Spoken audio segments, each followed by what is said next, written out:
Welcome to this course on React Native, where you're going to be able to learn how you can use tools like React to create immersive mobile applications.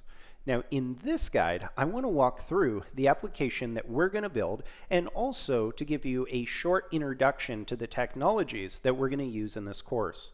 So right here, I have the final application. I've actually filmed this video after I filmed the entire course. So what you're seeing here is exactly what we're going to be building throughout the material.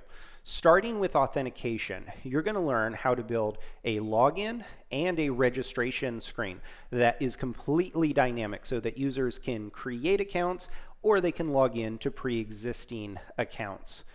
And I'll show you right now what that will look like.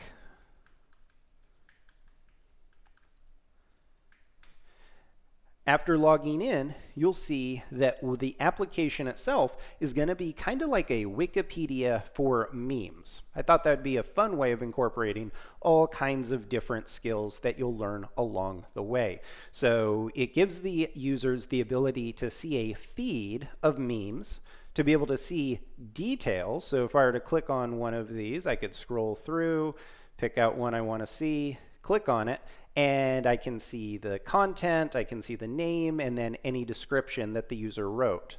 We're also going to build out a full search engine. So right up here, we can type out anything we want to search for, and the users are going to be able to have the ability to find a different post and look for topics and anything like that that you'd expect from a search engine.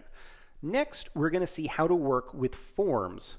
And not just work with forms, we're going to learn how to style them, how we're going to be able to take data, wrap it up in a way, including images, and then send that to an API to create records. So you're going to be able to add names, content, and you're also going to be able to work with the device-specific APIs, such as being able to get permissions from users to access things like the camera roll, like you can see right here. And then you're going to see how you can use the images, work with them, and then wrap all of that up in a way that users will be able to understand. You'll also learn how to work with asynchronous behavior. Whenever you're working with APIs, you have to let the users know when different behavior is occurring. So if I click submit right here, you can see that it's submitting that to the user, and you can see that our new post is created. You'll also learn how to build some very cool features, such as a pull to refresh feature. That's going to be one of the last things that we build out.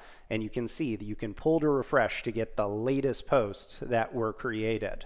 And then lastly, you're going to be able to finalize working with authentication by being able to sign the user not just in, but also out. So some of the technologies we're going to be working with in this course is you're going to be working with a outside API that is built with DevCamp Space. So you're going to have all of these different API endpoints that you're going to communicate with. You're going to be able to work with users and posts and be able to manage that data, be able to send and receive data, and then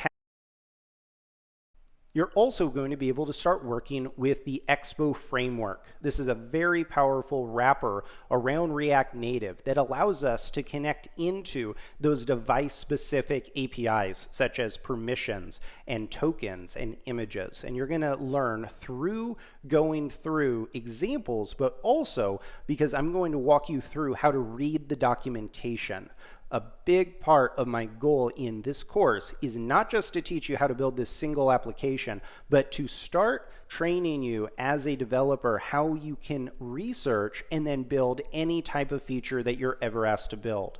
And then lastly, we're going to be using React Native. So everything in this course is going to be built around React and React Native. React Native gives us the ability to access different parts of the device, whether it's accessing presses and taps, or it might be accessing and giving the ability to render text or headings or any of the things needed in order to create an application.